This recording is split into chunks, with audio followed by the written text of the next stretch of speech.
Have you ever been crammed into a crowded, peak-hour public transportation system like a can of sardines, only to have the distinct aroma of someone's perspiration overwhelm you? This kind of situation might cause unease and frustration, particularly if the person in question turns out to be a loud talker who talks non-stop on the phone. Additionally, he harshly snaps back at anyone who tries to correct him, continuing his disruptive behavior. Everyone has been there, in many daily situations, handling rude and annoying people. They can be found everywhere, at restaurants, on buses and trains, on the streets, in traffic, at work, and even in our personal areas. These problematic people are from every socioeconomic class and region of the planet. While some people seem to be ignorant of basic social graces, others choose to ignore them even when they are aware of them. So what should we do with these people? The wisdom of the ancient Stoic thinkers is quite insightful. They talked about how to deal with difficult people all the time, including situations of untrustworthy relatives, uncaring parents, ill-mannered people in public restrooms, and dirty people in common areas. So, how should we act when we're around smelly and rowdy passengers, obnoxious co-workers, or even abusive or narcissistic individuals? This movie explores the topic of handling relationships with challenging people, including those who don't practice good personal hygiene, from a Stoic philosophical standpoint, and includes pertinent first-hand accounts. Following his banishment from Rome, Epictetus relocated permanently to Nicopolis, a city in northern Greece. He established a philosophy school in Nicopolis and got the opportunity to coach Arian, a bright young guy. Because Arian collected all of Epictetus's lectures and synthesized the most important lessons he taught, his teacher's priceless lessons were safeguarded for future generations. One of these courses emphasizes the importance of bathing in Roman culture. The Roman Empire was known for its public baths, and the ancient Greeks had left behind a bathing culture that extended across the Mediterranean. Taking a bath was a social activity as well as a hygiene ritual.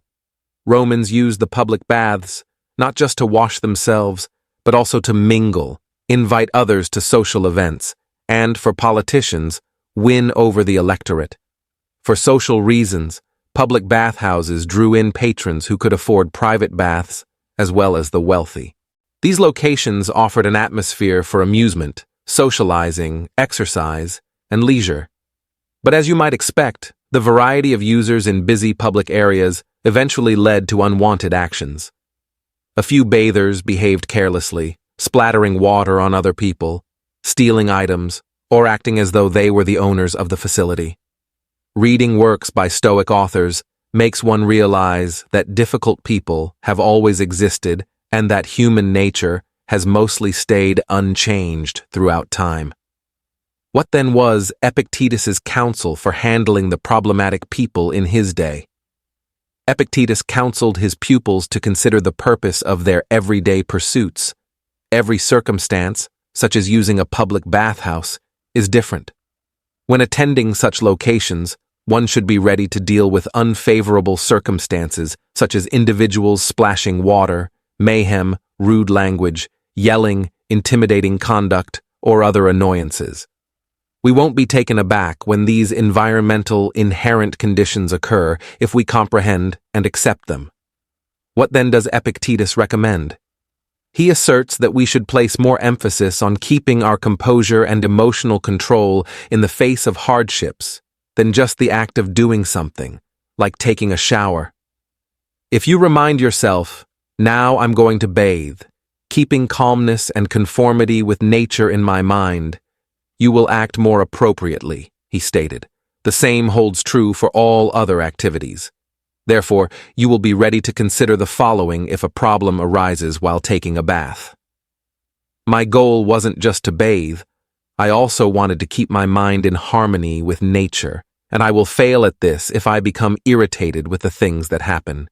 Taking public transit can also be seen from a Stoic perspective. What is the true purpose of this activity, you ask?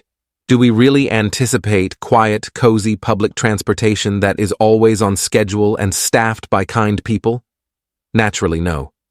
Everybody who uses this kind of transportation is aware that, although there are enjoyable parts, they don't make up the whole trip. Uncomfortable circumstances will arise, including loud talkers, foul-smelling persons, and even those attempting to avoid paying the fee. In light of Epictetus's ideas, how would a Stoic make use of public transit? The solution consists of 2 steps. Consider the nature of the public transportation ride before leaving your house, and then concentrate on keeping your composure and inner peace while traveling. When taking the bus, plan for potential delays.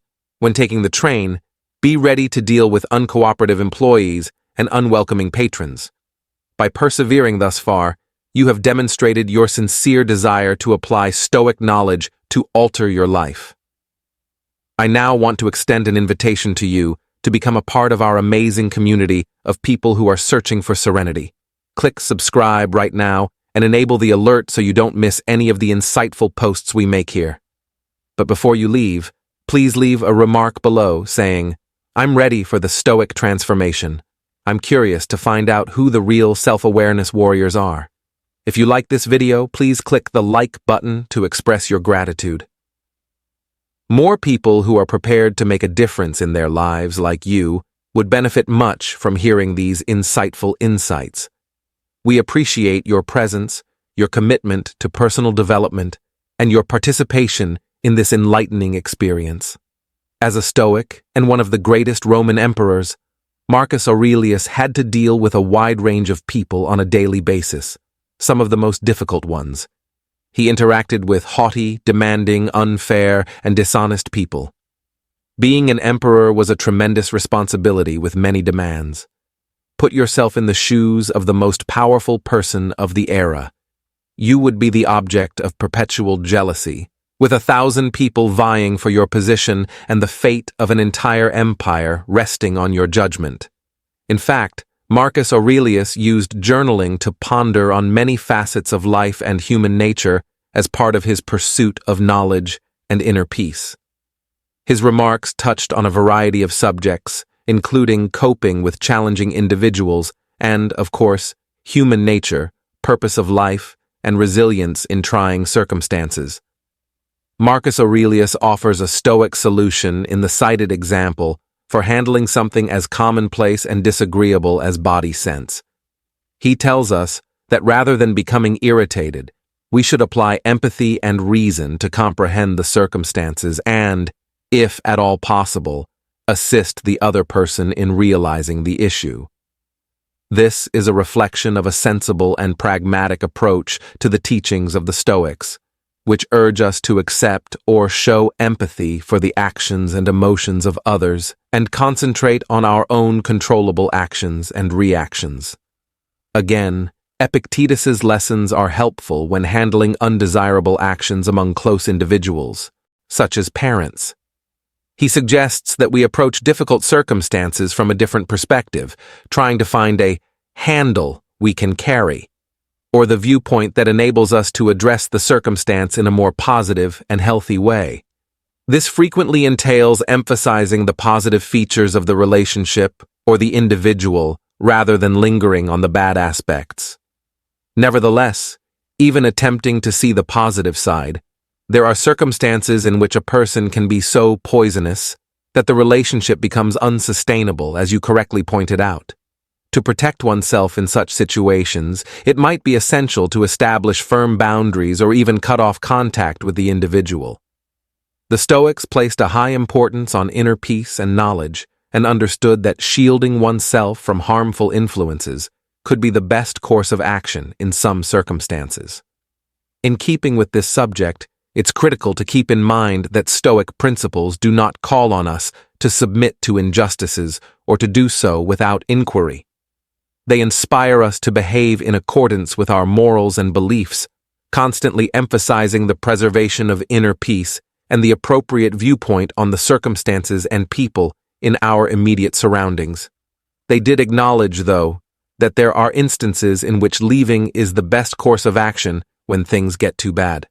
The important thing to remember in this case is that we have the option to stay or go, and that decision should be made based on a serious and thoughtful analysis of the circumstances rather than on irrational feelings. It appears that after a protracted time of tolerance and patience, you made the conscious decision to move away from your relative. This aligns with the teachings of Stoicism. Stoics do not advocate for us to take abuse or to be silent in the face of it. Rather, they educate us to take responsibility for the things that we can control and to live by our morals and beliefs, even if it involves making difficult choices like severing ties with family members. In his lectures and teachings, Epictetus frequently stresses the significance of acknowledging our own agency and making decisions about how to react to circumstances. He emphasizes in the passage you cited that we have the power of choice, so even when faced with difficult people, we shouldn't feel imprisoned or miserable. We have the option of staying and persevering or leaving. It wasn't an easy decision for you to break off contact with a toxic family member, but it was a sign of respect for yourself and your value. It was also a practical application of the 3 tenets of Stoicism: seeking peace no matter what happens outside of yourself, acting morally, and acknowledging what you can manage. The Stoic method you outlined for handling difficult people and the need for retribution is profound and embodies ageless wisdom. The Stoics held that we should concentrate on the things we can control, and our behaviors and responses fall into that category. They also held that living in accordance with reason and nature is the highest good and stressed the significance of virtue. The Stoic method can be immensely freeing when it comes to handling difficult people. Rather than succumbing to feelings of rage, bitterness, or the need for vengeance, we have the option to react with empathy, comprehension, and, when required, a healthy degree of distance. This does not imply that we should put up with abuse or let people hurt us. Rather, it means that we should firmly establish boundaries and take proactive measures to protect ourselves. We don't, however, allow other people's activities to disrupt our inner tranquility or cause us to act in a way that betrays our integrity and moral principles. The Stoic viewpoint you offered on revenge serves as a potent reminder that, in the end, getting even hurts us more than the person we are trying to harm. It's a self-defeating act because it diverts us from the wise and moral path. Stoics would advise us to exercise forgiveness rather than taking retribution, not always because the other person deserves it, but rather because we deserve serenity. The Stoic principle that I value the most is that we are only capable of suffering pain from our own decisions and responses, not from the deeds of other people. This viewpoint gives you confidence and serves as a reminder that we always have a choice in how we react to any given circumstance, no matter how difficult it may seem. Gaining insight into and putting Stoic philosophy into practice can be a life-changing experience, particularly when dealing with challenging interpersonal interactions. Learning to distinguish between what we can control and what we cannot is a lesson imparted by Stoics. While other people's actions and beliefs are beyond our control, our reactions, emotions, and decisions are. We experience a sense of freedom and tranquility when we fully assimilate this idea, as we are no longer victims of our environment or other people's actions.